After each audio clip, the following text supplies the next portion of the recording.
आप सभी को प्रणाम। जय गुरुदेव। आज के स्वाध्याय से पहले सभी मिलकर गायत्री मंत्र करेंगे। ओम भूर्भुवः स्वः तत्सवितुर्वरेण्यं भर्गो देवस्य धीमहि धियो यो नः प्रचोदयात्। आज का विषय है सत्य का दर्शन। एक अनादि शक्ति का, जिसे हम अपनी भाषा में ब्रह्मा, सृष्टिकर्ता, परमात्मा आदि विविध नामों से जानते हैं। प्रकाश उसकी प्रेरणा ही जगत को सब ओर से प्रकाशित किए हुए है। उसी से इस जगत और यहाँ के पदार्थों को हमारे ज्ञान क्षेत्र, कार्य क्षेत्र, सौंदर्य को स्फुरन मिल रहा है। वही अपने समग्र रूप में सर्वत्र ही अवतीर्ण रहता सत्य रूप में प्रतिष्ठित है। जगत और इसके प्रेरक तत्व को जब हम एक करके देखते हैं, तभी हमारे ध्यान की प्रक्रिया पूर्ण होती है। हमारे ध्यान मंत्र में ओम भूर्भुवः स्वः के उच्चारण से ही सृष्टि का बोध होने लगता है और अखिल ब्रह्मांड के बीच जब उन्हें अपनी चेतना को सूर्य, पृथ्वी, चंद्रमा, तारागण आदि को प्रकाशित करते देखते हैं, तभी हम सत्य का दर्शन करते हैं। जगत और आध्यात्म का जहाँ परिपूर्ण सामंजस्य है, वहीं सत्य की परिभाषा पूर्ण होती है। और यह सत्य जब हमारे जीवन यात्रा का आधार होता है, तभी हम जगत और उसकी प्रेरक शक्ति का परिचय प्राप्त कर कृतार्थ होते हैं। इसलिए सत्य ही जीवन का सहज दर्शन है। महात्मा गांधी के शब्दों में सत्य हमारे जीवन का नियम है। महर्षि व्यास ने सत्य को ही सर्वोपरि धर्म बतलाया है। सत्य तत्व को जानकर ही ऋषिगण देवयान मार्ग से परमात्मा तक पहुँचते हैं। महात्मा गांधी ने तो यहाँ तक कह दिया है कि सृष्टि में सत्य की ही एकमात्र सत्ता है। सत्य के ऊपर कोई ईश्वर नहीं, सत्य स्वयं ही ईश्वर की अभिव्यक्ति है। सत्यदर्शी विश्वामित्र ने सत्य की महिमा का बखान करते हुए कहा है, सत्य से ही सूर्य तप रहा है, सत्य पर ही पृथ्वी टिकी हुई है, सत्य सबसे बड़ा धर्म है, सत्य पर ही स्वर्ग प्रतिष्ठित है। एक अन्य शास्त्रकार ने भी इसी तथ्य को प्रतिपादित करते हुए कहा है, सत्य से ही पृथ्वी स्थिर है, सत्य से ही सूर्य तपता है, सत्य से ही वायु बहती है, सब सत्य में ही स्थिर है। स्मरण रहे, आध्यात्म में जगत ही सत्य का आधार है। पूर्व और पश्चिम जैसे एक ही अखंड क्षितिज में स्थित है, ठीक इसी तरह जगत और आध्यात्म, दृश्य और अदृश्य सत्ता एक ही सत्य के दो पहलू हैं। इनमें से एक का भी परिहार करने पर हम सत्य के समक्ष अपराधी होते हैं। जब हम जगत की समस्त घटनाओं को केवल बाह्य घटना समझते हैं, तो उनमें हमें कोई आनंद नहीं मिलता। वे घटनाएं और हमारे जीवन केवल एक रुखी मशीनी प्रक्रिया मात्र बनकर रह जाता है।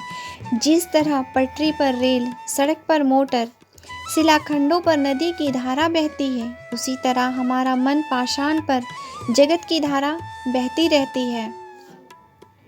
चित्त पर उसका कोई प्रभाव नहीं होता। सब कुछ निर्जीव, नीरस और रुचिकर व्यापार सा लगता है। और तब हम कृत्रिम उपाय, व्यसनों द्वारा, नाना पृथक कर्मों द्वारा आमोद प्राप्त करने का प्रयत्न करते हैं।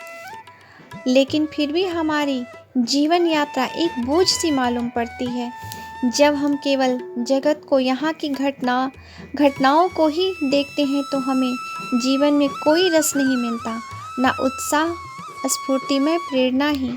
कुछ समय तक तो ये हमारे मन, इंद्रियों को लुभाए रहते हैं, किंतु शीघ्र ही इनमें विरक्ति होने लगती है और फिर अपने स्वभाव के अनुसार अन्य पदार्थों में जीवन रस ढूंढते हैं और एक समय वहाँ से भी हमें हटना पड़ता है। गरज यह है कि हम वस्तु से, पदार्थ घटने से घटनाओं में चक्कर लगाते रहते हैं, लेकिन इन सब से हमारी चेतना को कहीं भी स्फूर्णा प्राप्त नहीं होती। हमारी पदार्थवादी जगत प्रधान दृष्टि के कारण सूर्य के उगने में, नदी के कलकल बहने में, पक्षियों के गुंजन में, वृक्षों के फलने फूलने में भी कोई विशेष प्रेरणा नहीं मिलती और हम यंत्र तंत्र भटकते रहते हैं, प्रतिदिन कहीं कुछ सहारा पाने को, जहाँ हमारी चेतना को स्फुरन, मन को आनंद की प्रेरणा प्राप्त हो सके। लेकिन असत्य की छाया में सुख शांति कहाँ है? उल्टे ये सब हमारे लिए दुखप्रद, कष्टदायी, क्लेशपूर्ण ही सिद्ध होते हैं। इसी प्रकार हमारे अभ्यास कुछ ऐसे हो गए हैं कि आध्यात्म को भी हम एकाकी दृष्टि से देखते हैं। जगत की सीढ़ी जिन पर चढ़कर सत्य दर्शन की यात्रा पूरी करते हैं, उनकी ओर हमारा ध्यान ही नहीं जाता और जिस तरह बिना सीढ़ी के छत पर पहुंचना संभव नहीं है, ठीक उसी तरह जगत को भूलकर हमारे सत्य दर्शन के प्रयास व्यर्थ सिद्ध होते हैं। जगत के साथ रहने में ही आध्यात्म की भी सार्थकता है, अन्यथा वह एक कोपल कल्पना, मूढ़ विश्वास मात्र बनकर रह जाता है। इस तरह असत्य का आचरण, जिसके अंतर्गत हम जगत और आध्यात्म को अलग अलग करके देखते हैं, हमारे पतन का, हमारी असफलता का कारण बनता है। जगत को, वस्तु पदार्थ के सृष्टिकर्ता को जब हम भिन्न भिन्न खंड खंड करके देखते हैं तो सत्य से दूर होते हैं। सत्य की साधना के लिए, सत्य का दर्शन करने के लिए हमें जगत और आध्यात्म को, सृष्टि और सृष्टिकर्ता को, वस्तु पदार्थ और इनको प्रकाशित करने वाली विश्व चेतना को समग्र रूप से जानना, समझना और देखना पड़ेगा एवं इसे ही अपने चिंतन का आधार बनाना पड़ेगा। आज का विषय है बंधन क्या है? बंधन क्या है? मुक्ति क्या है? बंधन अर्थात अज्ञान जन्य व्यामोह, अपने को शरीर और मन समझना है, इंद्रियों की रसानुभूति में रम जाना, वस्तुओं के संग्रह में अहंता की तृप्ति देखना, सेवा के लिए मिले परिवार को अपनी संप्रदा मानना, अंधी भेड़ों का अनुगमन करना, स्वतंत्र चिंतन छोड़ बैठना, इसी मन स्थिति का नाम बंधन है। यह सब रचित है, पर कितने निविड़ और कितने कठिन है कि इनके रहते जीवन लक्ष्य की दिशा में, आत्म कल्याण के पथ पर एक कदम चलना संभव नहीं होता। मकड़ी अपने पेट में से रस निकालकर जाल बुनती है और उसी में मर जाती है। रेशम का कीड़ा अपना आवरण आप बढ़ाता है और उसी में जकड़कर प्राण दे देता है। नशा स्वयं ही पिया जाता है और अपनी दुर्गति का पथ स्वयं ही प्रशस्त किया जाता है। दाने के लोभ में चिड़िया, आटे के लालच में मछली, टुकड़े के प्रलोभन में चूहिया, पाती कम और खोती ज़्यादा है। आनंद ढूंढने चली थी, पर बेचारी जंजाल में फंस जाती है। हमारी विवेक बुद्धि ने भी इसी मूल को अपनाया है। इंद्रिय भोग में तृप्ति कहाँ? कुत्ता सूखी हड्डी चबाता है और जबड़ों से निकलने वाले रक्त के स्वाद को हड्डी का स्वाद मानता है। इंद्रिय भोग अपनी शक्ति और सामर्थ्य को फुलवाड़ी की तरह, होली की तरह जलाने की बाल कीड़ा है। वासना में पाना क्या, केवल गंवाना ही गंवाना है। क्षणिक से आवेश की आड़ में बैठे हुए अनर्थ को न देख पाना बुद्धिमत्ता कहाँ है। पदार्थ सृष्टि के आदि में थे और अनंत काल तक यही रहेगा। भूमि, धातु आदि के रूप में जो संप्रदाय आज दोनों हाथ में समेटने में लाभ ही लाभ गिना जा रहा है, वह भ्रम मात्र है। अधिकार जमाने में भी सूर्य, चांद, तारे, बादल अपने नहीं हो सकते। यह प्रकृति की संप्रदा केवल देखने और उपयोग करने भर के लिए है। स्वामित्व जताने के लिए, 7 पीढ़ी तक बैठकर खाने के लिए जमा की जाने वाली अमीरी कितनी उपास्पद है। समुद्र की लहरों का बांधना बचपनों के अतिरिक्त और क्या है। प्रकृति की संप्रदा पर अपनेपन का अधिकार जमाना, संग्रह करना, सदुपयोग की बात भूल जाना, यह तृष्णा ही है जो बंधन बनकर हमें बाल कीड़ा में उलझाए रहती है और लक्ष्य की दिशा में बढ़ने में अवरोध बनकर खड़ी होती है। कुटुंबियों की सेवा सहायता करना कर्तव्य है, उस उपवन के माली भर रह जाना पर्याप्त है। वे ही हमारे हैं, हम उन्हीं के हैं। हमारे संकीर्णता में बंधा हुआ जीवन उन थोड़े लोगों तक ही सीमित हो जाता है। उनके लिए भी सुसंस्कार और सद्गुणों की संप्रदा नहीं जुटती। केवल सुविधा और विलासिता के ध्यान साधन सौंपे जाते हैं। इससे उन बेचारों की आदतें बिगड़ जाती हैं और पीछे दुखी पाते हैं। इस प्रकार इस संसार में अज्ञानियों का बहुमूल्य है। रास्ते पर चलने वाला कम और भटकने वाले ज़्यादा हैं। भटकने वाले के परामर्श को, सुझावों को मानकर अंधी भेड़ों का अनुकरण करने में आँख वाली भेड़ को भी खड्डा में ही गिरना पड़ता है। लोग क्या कहते हैं, लोग क्या चाहते हैं, जो उस फेरे में पड़ेंगे उन्हीं की तरह उल्टे रास्ते पर चलना पड़ेगा और उन्हीं के का जैसा है जीवन जीना पड़ेगा। दुनिया वालों का नेतृत्व स्वीकार करके हम बंधन में ही बंधेंगे और दिन दिन अधिक कसते चले जाएंगे। बंधनों की जंजीर यही है। यही विवेक और साहस का छेनी हथौड़ा लेकर पिल पड़े तो यह जंजीर फौलाद की नहीं, रांगे की सिद्ध होगी और एक ही चोट में कटकर गिर पड़ेगी। मुक्ति का अर्थ है शरीर और मन को रुचिकर मोह मदिरा का परित्याग, तृष्णा और वासना से छुटकारा, अहंता और ममता का निवारण। विवेक के नेतृत्व में आत्म कल्याण के पथ पर साहस पूर्वक चल पड़ने में सफलता प्राप्त कर लेना, इसी का नाम मुक्ति है। बंधन समस्त दुखों के निमित्ती है, मुक्ति ही सुखों की जननी है। पतन से विरक्त होकर उत्थान के पथ पर चलने का उपाय यही है कि हम बंधनों को काटें और मुक्ति प्राप्त करें। का विषय है अमृत और उसकी प्राप्ति। मृत्यु इस संसार में किसी भी जीव को शायद जितना दुख देती है उतना अन्य कोई वस्तु नहीं। धन और साधन संपन्न मनुष्य, नाग, यक्ष, किन्नर, गंधर्व, भूत और बैताल तक मृत्यु की कल्पना से कांपते हैं। युग के बीते असंख्यों व्यक्ति ने असंख्य तरीकों से अनुसंधान किए, पर इस समस्या का कोई समाधान न निकला। जन्म लेने वाले जीवन को मृत्यु से कदापि नहीं बचाया जा सकता। आधुनिक विज्ञान का अभिवार्य भी इस परिकल्पना पर आधारित है।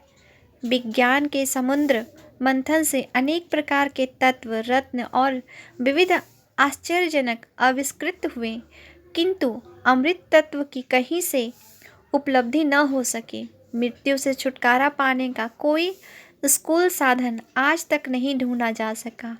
इस दुख से जीव को किसी भांति उन्मुक्त नहीं किया जा सका। तो भी संसार के प्रत्येक धर्म ने एक ऐसे तत्व की बात स्वीकार की है जिसे पाकर मनुष्य अमृत पद पा लेता है, उसे मृत्यु के भय से छुटकारा मिल जाता है। ऋषियों ने अमृत तत्व को एक दैवी पेय पदार्थ के रूप में माना है। पौराणिक कथा, कहानियों और उदाहरणों के अतिरिक्त वेद और उपनिषदों में भी कई स्थान में अमृत शब्द प्रयुक्त हुए हैं। ऐसे सभी स्थल पर व्यक्त करते हैं कि अमृत कोई ऐसा तत्व है जिसके द्वारा मृत्यु से छुटकारा मिल सकता है। अमृत पान करने की वस्तु है या कोई आध्यात्मिक तत्व है, तथा उसके पान करने से मृत्यु से छुटकारा मिल जाता है या नहीं, यह यहाँ विवेचना का विषय है। पुराणों में एक कथा आती है। एक बार देवताओं तथा असुरों ने समुद्र का मंथन किया। इस मंथन से 14 रत्न मिले। अमृत भी उनमें से एक था। बाद में देवताओं ने उसे पान किया और वे अमृतमय हो गए। समुद्र का मंथन किया जाना और उससे कोई अमृत जैसे द्रव पेय प्राप्त किया जाना, यह बात कुछ अजीब सी लगती है। इतने बड़े समुद्र को मथा जाना असंभव लगता है। फिर उससे जो 14 रत्न प्राप्त हुए हैं वह भी ऐसे हैं जिन पर कोई सहसा विश्वास नहीं होता। पर उक्त पौराणिक आख्यानों की गहराइयों में प्रवेश किया जाए तो मालूम पड़ता है कि इन कथाओं के द्वारा शास्त्रकारों ने सूक्ष्म आध्यात्मिक तत्वों का अलंकारिक विश्लेषण किया है। अमृत को जिस रूप में पुराणों में वर्णित किया गया है वह उस तत्व का केवल कवित्वमय चित्रण है, पर उसमें जो जीवन दर्शन सन्निहित है वह अवश्य ही संपूर्ण है। इस अलंकारिक विवेचन की वास्तविकता को जानने के लिए उपनिषदों का अध्ययन आवश्यक है। अमृत की व्याख्या उपनिषदों में जिस प्रकार की गई है, भारतीय संस्कृति का निरूपण उसी को आधार मानकर किया गया है। अमृत तत्व आध्यात्म धर्म का प्रमुख आधार है और उसी की प्राप्ति को मनुष्य जीवन का लक्ष्य भी बताया गया है, किंतु वह किसी तरल पेय पदार्थ के रूप में नहीं वरन विशुद्ध आध्यात्मिक तत्व के रूप में हुआ है, जिसका अवगाहन कर मनुष्य का स्थूल शरीर भले ही अमर न होता हो, किंतु यह निश्चित है कि वह जिस उद्देश्य को लेकर धरातल में अवतरित होता है उसे अवश्य पूर्ण कर लेता है। इसे ही आत्म कल्याण, स्वर्ग या मुक्ति की परमानंद की प्राप्ति कह सकते हैं। जिस तत्व को प्राप्त कर जीवन शाश्वत सुख में लीन हो जाता है उसे ही अमृत तत्व के नाम से पुकारा जाता है। वह तत्व क्या है? कठोपनिषद में इसकी व्याख्या की गई है। शास्त्रकार ने यम के मुख से नचिकेता के लिए जो उपदेश कराया है उसमें कहा है, यह परमात्मा ही प्रलय काल में भी जागृत रहता है। जीव के लिए कर्मानुसार भोग का निवारण करने वाला भी वही है। वह शुक्र है, वह ब्रह्म है, उसे ही अमृत के नाम से पुकारा जाता है। इस श्लोक से यह सिद्ध होता है कि परमात्मा ही वह अविनाशी तत्व है जिसे प्राप्त करने से मनुष्य जीवन का उद्देश्य पूरा किया जा सकता है। आज के लिए यहीं तक। आप सभी को प्रणाम। जय गुरुदेव।